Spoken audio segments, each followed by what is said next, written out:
Ibu tunjukkan pada saya. Mohon izin. Kalau infak kemana ibu lakukan pertama?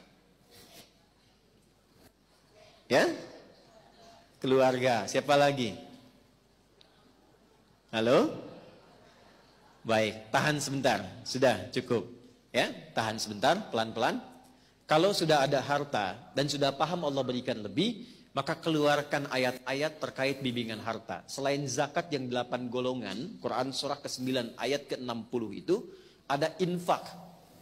Infak itu nanti ada 3. Nanti infak yang paling dasar, Quran surah kedua ayat 215.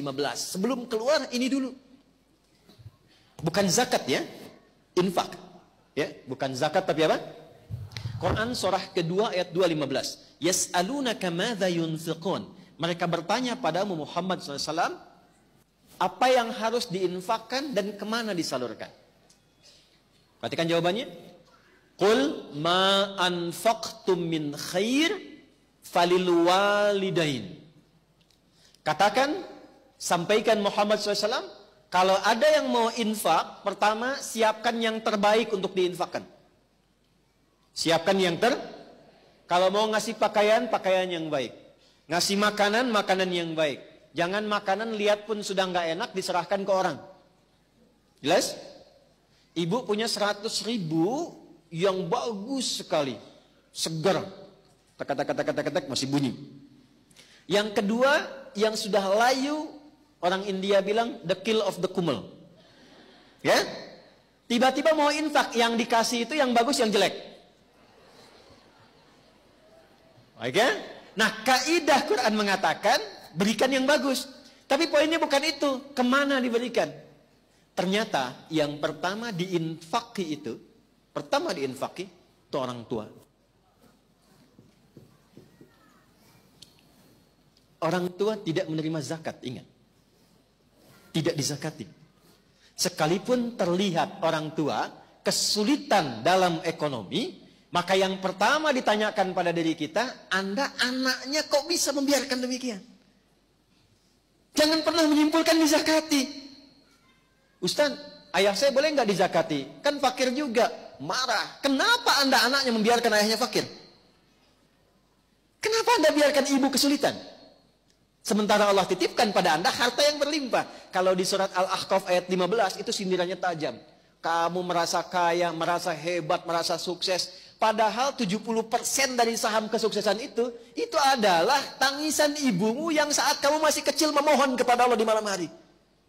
Jangan jadikan anak saya seperti saya, ya Allah. Tinggikan derajatnya, banyakin ilmunya, nyamankan tidurnya. Padahal bapakmu yang peluh keringatnya itu yang saat mencangkul di sawah. Serabutan bekerja. Sekarang kami simpulkan itu karena jasamu. Karena kerja kerasmu.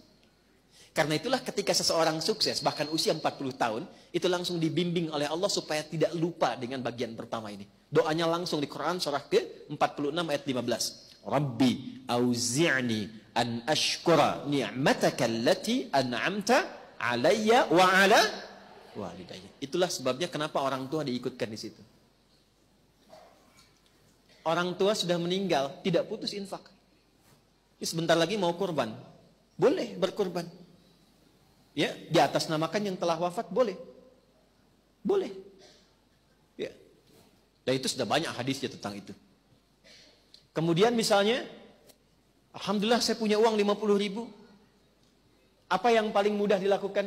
Beli mushaf misalnya. Kasih ke penghafal Quran. Niatkan kepada Allah untuk berbakti kepada kedua orang tua. Itu setiap dibacakan ngalir pahalanya. Jadi berbuat baik pada orang tua itu selalu cepat dijawab oleh Allah.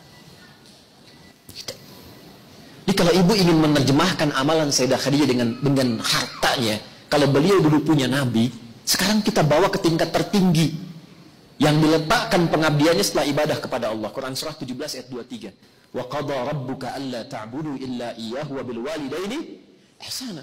Makanya Ibnu Abbas radhiyallahu taala anhuma, beliau sampai berfatwa begini, saya tidak melihat amalan terbaik yang bisa dilakukan untuk mendapatkan rahmat Allah atau kama qala kecuali birrul walidain. Bakti pada orang tua. Sekalipun sudah meninggal, tetap muliakan, minimal dengan doa. Masih ingat kan doa yang melahirkan jariah? Waladin salihin yad'u. Doa anak soleh.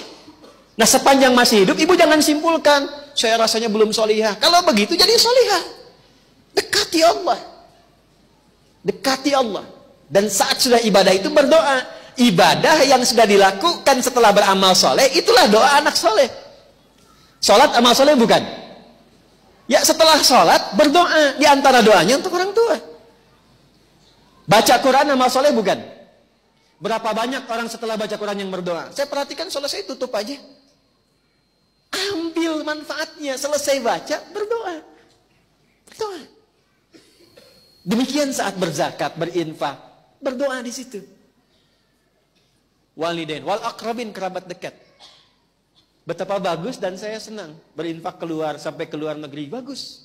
Luar daerah, tapi jangan lupa ada kerabat terdekat. Kakak, adik, anak kakak, anak adik, sepupu. Wal yatama, anak yatim. Anak yatim itu ditekankannya pakai infak. Walaupun dia kaya, nggak apa-apa. Datangnya nggak harus bawa uang, bawa hadiah yang menyenangkan dia. Ketika dia senang, berdoa. Bukankah anak yatim itu dekat dengan perhatian Nabi? Ya kan? Anak yatim itu dekat dalam pemeliharaan Allah. Wa ammal yatima fala taqhar. Allah perhatikan dia. Jadi kita narik perhatian Allah melalui kebaikan pada anak yatim. Begitu ada harta, kunjungi. Kalaupun saudara meninggalkan yatim ada anaknya dan dia kaya, nggak harus bawa uang. Mungkin 1 juta nggak ada apa-apanya buat dia. 1 miliar nggak ada harganya karena hartanya triliunan misalnya. Tapi 1 mobil-mobilan mungkin berkesan tuh anak itu. Ketika dia merasa bahagia dan senang, Allah pun memberikan taufiknya dan datang kemuliaannya kepada keluarga ibu. Wal masakin, orang miskin. Yang kelima, wabnis sabil, yang kesulitan dalam perjalanan. Termasuk itu anak-anak yang sekolah. Kenapa nggak ibu bikin program beasiswa? Biaya SPP-nya. Ya, itu tinggi nilai di hadapan Allah Subhanahu wa taala.